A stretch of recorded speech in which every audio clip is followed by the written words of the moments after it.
Hello everyone, welcome to Mold Classes. हम कर रहे थे चैप्टर 1 क्लास 9th केमिस्ट्री का chapter matter in our surrounding. Previous class में फाइनली कर लिया था हमने इस चैप्टर को कंप्लीट।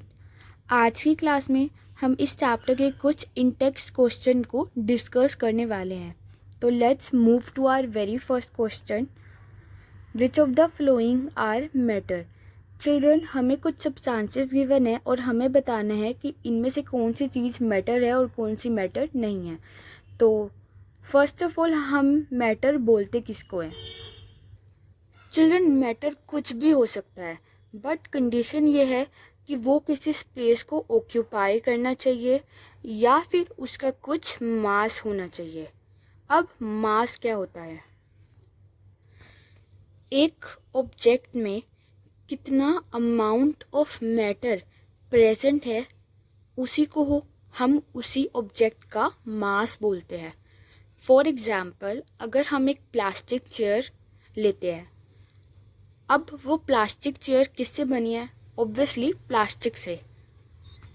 जितने अमाउंट में उस टेबल के अंदर प्लास्टिक प्रेजेंट होगा उसी को हम उस टेबल का मास बोलेंगे।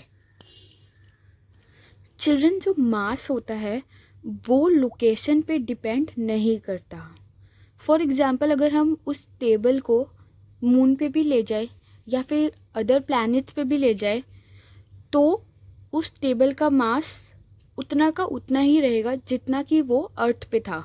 ऐसा नहीं होगा कि फॉर एग्जांपल अर्थ पे मास 4 किलोग्राम्स है तो मून पे मास 2 किलोग्राम्स हो जाए, ऐसा कभी नहीं होगा। मास उतना का उतना ही रहता है हर ऑब्जेक्ट का। तो आई होप आपको ये चीज़ क्लियर हो गई हो। अब देखते हैं हमारे एग्जाम्पल्स को। क्या चेयर मैटर होता है? तो यस चिल्ड्रन, चेयर मैटर होता है। आपको पता है, जब भी हम चेयर को कहीं रखते हैं तो वो किसी स्पेस को ऑक्यूपाई करता है और उसका कोई मास भी होता है। Next, air. एयर भी मैटर होती है। लव एक इमोशन है जो कि मैटर नहीं होता। स्मेल भी मैटर नहीं होता। हेट भी नहीं होता। आलमंड होता है। थॉट नहीं होता। कोल्ड नहीं होता। लेमन होता है। वाटर होता है। स्मेल ऑफ परफ्यूम भी होता है। तो चिल्ड्रन देखिए, स्मेल और स्मेल ऑफ परफ्यूम में क्या डिफरेंस है? अब सिर्फ स्मेल में हमें नहीं पता किसकी स्मेल। स्मेल तो किसी चीज की भी हो सकती है, बट स्मेल ऑफ परफ्यूम में हमें पता है कि एक पर्टिकुलर परफ्यूम की ही स्मेल है। परफ्यूम जो कि किसमें होता है? गैसियस स्टेट में। अब फॉर एग्जाम्पल, अगर यहाँ लिखा होता कि smell of incense stick means smell of अगरबत्ती, तो क्या वो मैटर होता? तो यस चिल्ड्रन, वो भी मैटर होता। तो आई होप आपको ये चीज क्लियर हो गई हो। नेक्स्ट क्वेश्चन पे मूव ऑन करते हैं। तो आगे बढ़ने से पहले अगर आपको वीडियो अच्छी लग रही हो तो लाइक करिए, अपने फ्रेंड्स के साथ शेयर करिए और चैनल को सब्सक्राइब भी करिए। नेक्स्ट देखते हैं। Give reasons for the flowing observation. The smell of hot sizzling food reaches you several meters away, but to get the smell from cold food, you have to go close. Why? तो children, जब भी आपके kitchen में कुछ cook हो रहा होता है तो उसकी स्मेल आपके रूम तक आपको आ जाती है, बट वहीं अगर कोई कोल्ड चीज हो किचन में तो उसकी स्मेल आपके रूम तक नहीं आती। ऐसा क्यों होता है? तो चिल्ड्रन देखिए, मैटर की एक प्रॉपर्टी होती है कि जो मैटर के पार्टिकल्स होते हैं वो कॉन्टिन्यूसली मूव करते हैं। इवन अगर हम सॉलिड की भी बात करें जिसके अंदर स्पेस प्रेजेंट नहीं होता, उसके भी पार्टिकल्स अपनी जगह पे मूव कर रहे होते हैं, मीन्स वाइब्रेट कर रहे होते हैं, क्योंकि उनके पास इतना स्पेस प्रेजेंट नहीं होता कि वो मूव कर पाए। अब अगर पार्टिकल्स मूव कर रहे होते हैं तो वो पोजेस करते हैं काइनेटिक एनर्जी को। अब काइनेटिक एनर्जी क्या होती है? ये एक ऐसी एनर्जी होती है जो मोशन से आती है। मीन्स अगर कोई चीज़ मोशन में होती है तो उसके अंदर जो एनर्जी होती है वो होती है काइनेटिक एनर्जी। अब पार्टिकल्स मूव कर रहे होते हैं, ये प्रॉपर्टी होती है मैटर की, तो मीन्स ये पोजेस करेंगे काइनेटिक एनर्जी। बट अगर हम इन्हीं पार्टिकल्स का टेम्परेचर इंक्रीज कर दे तो इनकी जो काइनेटिक एनर्जी होगी वो और ज़्यादा हो जाएगी। और फूड में हम कर क्या रहे होते हैं, बेसिकली हम उसको हीट सप्लाई करके उसका टेम्परेचर ही तो इंक्रीज कर रहे होते हैं। चिल्ड्रन, जब टेम्परेचर इंक्रीज होगा तो काइनेटिक एनर्जी भी इंक्रीज होगी और डिफ्यूजन रेट भी ज़्यादा होगा। अब डिफ्यूजन रेट क्या होता है कि कितनी दो डिफरेंट मैटर की कैपेबिलिटी होती है कि वो इंटरमिक्स हो पाए अपने आप। तो जब फूड का टेम्परेचर इंक्रीज होता है तो काइनेटिक एनर्जी भी इंक्रीज होती है, और काइनेटिक एनर्जी इंक्रीज होती है तो डिफ्यूजन रेट भी इंक्रीज हो जाता है। और जब डिफ्यूजन रेट इंक्रीज हो जाता है तो जो फूड के जो पार्टिकल्स है वो इंटरमिक्स हो जाते हैं एयर के पार्टिकल्स के साथ और आप तक आ जाते हैं। मीन्स उनकी स्मेल आप तक आ जाती है। तो आई होप आपको ये क्वेश्चन क्लियर हो गया हो। तो रीड कर लेते हैं एक बार। The smell of hot sizzling food reaches you several meters away, but you have to go close to get smell from cold food. तो चिल्ड्रन देखिए, अब कोल्ड फूड का जो टेम्परेचर होता है वो बिल्कुल डिक्रीज होता है। जब टेम्परेचर ही डिक्रीज हुआ होता है तो काइनेटिक एनर्जी कैसी होगी, ऑब्वियसली वो भी कम होगी। और जब काइनेटिक एनर्जी कम होगी तो आप सोच सकते हैं कि रेट ऑफ डिफ्यूजन तो कैसा ही होगा। तो आई होप ये चीज़ आप समझ गए हो। फर्दर रीड करते हैं। Particles of hot sizzling food possesses large kinetic energy and diffuse in air rapidly and reach several meters away. Particles of cold food possesses less kinetic energy and are not able to reach several meters away. तो I hope आपको ये चीज clear हो गई हो। Now let's move on.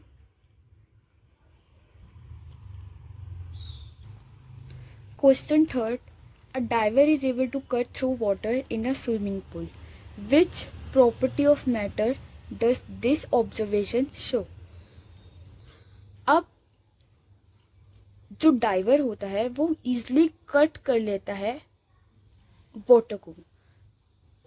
तो ये property matter की कौन सी होती है? तो ये होती है particles of matter attract each other. तो चिल्ड्रन, जो पार्टिकल्स होते हैं ना मैटर के, उनके बीच में फोर्स होती है जो पार्टिकल्स पर एक्ट करती है। और कौन सी फोर्स होती है उसको हम बोलते हैं कोहेसिव फोर्स। कोहेसिव फोर्स ही होती है जो पार्टिकल्स को एक साथ रखती है। The strength of force of attraction varies from one kind of matter to another. तो चिल्ड्रन देखिए, जो फोर्स ऑफ अट्रैक्शन होता है ना वो वेरी करता है एक मैटर से दूसरे मैटर तक। कैसे? देखिए, अगर हम सॉलिड की बात करते हैं तो हमने प्रॉपर्टीज में क्या डिस्कस किया था सॉलिड की, कि जो फोर्स ऑफ अट्रैक्शन होता है वो स्ट्रॉन्गेस्ट होता है सॉलिड में, क्योंकि जो पार्टिकल्स होते हैं वो बिल्कुल टाइटली पैक्ड होते हैं। तो इनके बीच में जो फोर्स ऑफ अट्रैक्शन होता है वो भी स्ट्रॉन्गेस्ट होता है। और ये वहीं अगर हम गैसियस स्टेट की बात करें तो इनका जो फोर्स ऑफ अट्रैक्शन होता है वो बिल्कुल ही वीकेस्ट होता है। एक पार्टिकल सपोज यहाँ होगा तो दूसरा कहीं और होगा। तो आई होप आपको ये क्वेश्चन भी क्लियर हो गया हो। नाउ नेक्स्ट क्वेश्चन देखते हैं।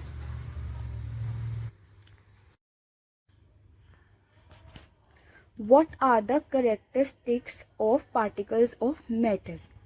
तो चिल्ड्रन बेसिकली हमारे पास 3 करेक्टरिस्टिक्स होते हैं, 3 basic characteristics particles of matter के। फर्स्ट वन इज कि जो पार्टिकल्स होते हैं उनके अंदर स्पेस प्रेजेंट होता है। नेक्स्ट, जो पार्टिकल्स होते हैं वो कॉन्टिन्यूसली मूव कर रहे होते हैं। Third one is particle attract each other.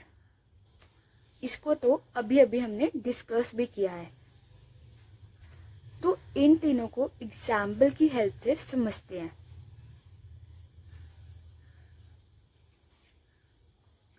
First one is particles have space between them. तो चिल्ड्रन देखिए, जो मैटर के पार्टिकल्स होते हैं ना, उनके अंदर स्पेसेस प्रेजेंट होते हैं। अब फॉर एग्जाम्पल अगर हमें एक लेमनेड बनाना है, एक फॉर एग्जाम्पल हमें नींबू लेमन बनाना है, राइट? तो उसके अंदर सबसे पहले हम वाटर को ऐड करते हैं। अब ये वाटर के पार्टिकल्स है। नेक्स्ट हम ऐड करते हैं लेमन को, ये लेमन के पार्टिकल्स है। एंड नेक्स्ट हम ऐड करते हैं शुगर को, ये शुगर के पार्टिकल्स है। तो अब देखिए, आप खुद ही सोचिए, अगर इनके बीच में स्पेस प्रेजेंट ना होता तो आपको इनकी लेयर्स दिख रही होती। शुगर की आपको ऐसे दिख रही होती, लेमन की आपको ऐसे दिख रही होती, एंड वाटर की आपको ऐसे दिख रही होती। बट इनके अंदर स्पेस प्रेजेंट होता है, इसलिए ये मिक्स हो जाते हैं। तो आई होप आपको ये कैरेक्टरिस्टिक्स क्लियर हो गया होगा। नेक्स्ट देखते हैं,